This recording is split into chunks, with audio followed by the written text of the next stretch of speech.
Like the right part of your dock, the left part is highly customizable as well.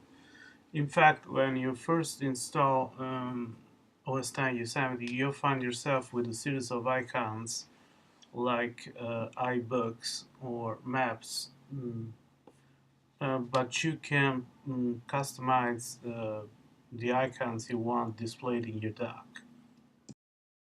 In fact, you can drag new icons to the dock or remove some icons you have here, both by dragging them to the trash like this,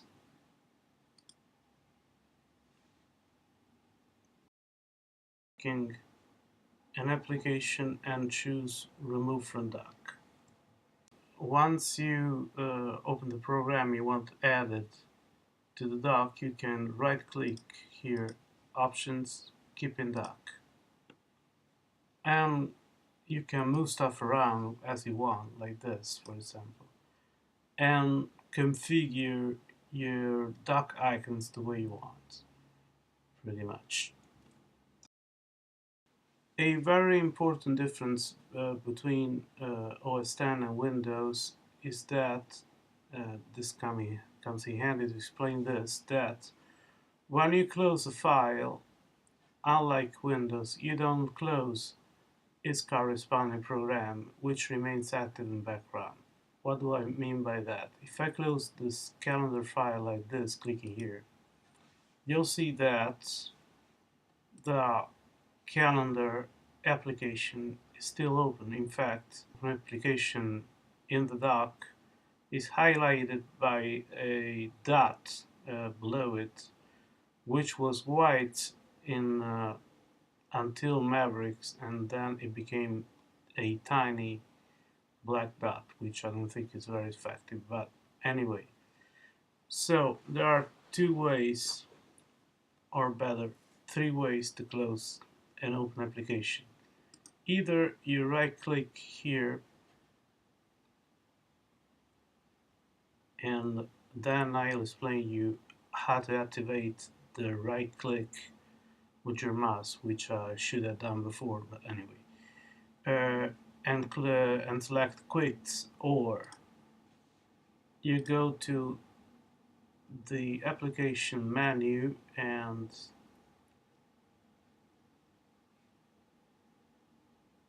go and choose quit calendar, but that's the same for any other application. In fact, if I go here and go to Evernote, quit Evernote.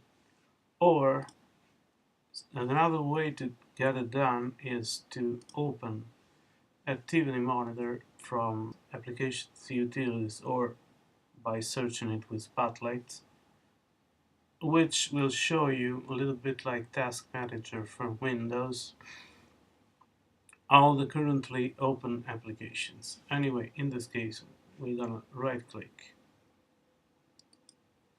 Okay. Or another way, even faster, to get this done is to use this key combination, Command Tab, and select the application you want closed and click Q to close it. Now I need all of them, but I think you got the picture.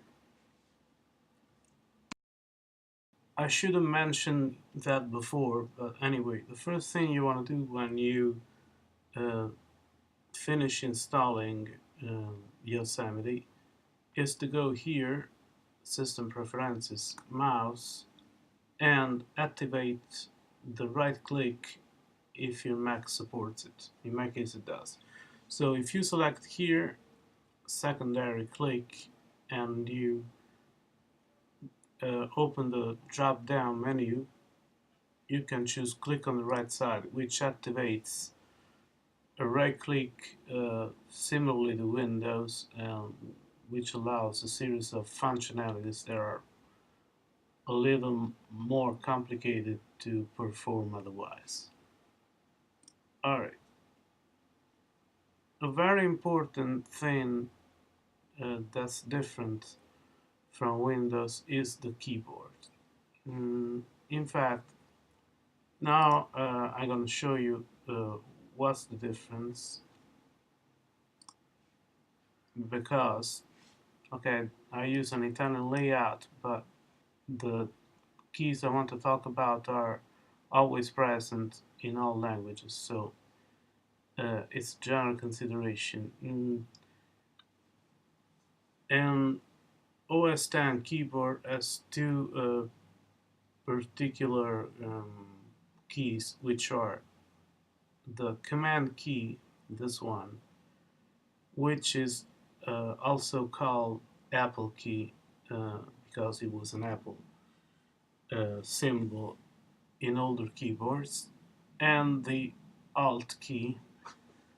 These keys are used to perform a series of key combinations, but we can say roughly that in OS X you should use the command key, whereas Windows uses the control key. So to copy a file, you had to use command C instead of control C, and to paste a file or text, you use command V. If you want to install something or make changes to your system, you need to enter an administrative password that you have to create, while in Windows you only have to click continue if you are in a user having administrative privileges.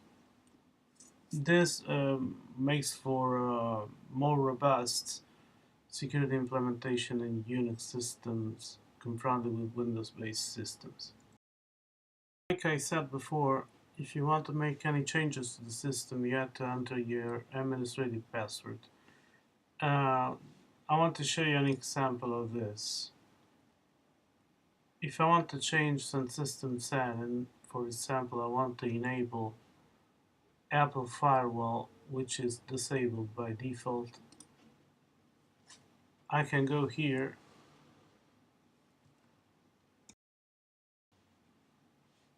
for me to enable the firewall. Okay, it's already enabled, but say I want to, I need my administrative password here, so I need to click this padlock symbol here and enter my administrative password and click unlock, which I will do here, but I hope you got the picture.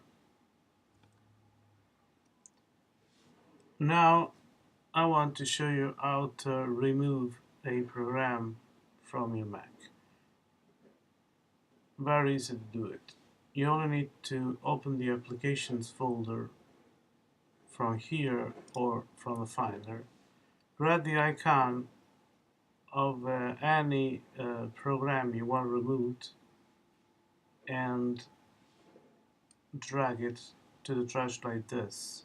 Now I'm not gonna do it. Once you move it to the trash, you need to only to empty the trash to get rid of it. That's all. Alright, it seems to be enough for the first part of this video, as I don't want to overwhelm you. I understand it can be a lot to take in, especially for Windows switchers, so it seems to me better to stop the video here and have the rest explained for you in the next video, and that I hope you can keep following. Have a good one. Bye bye.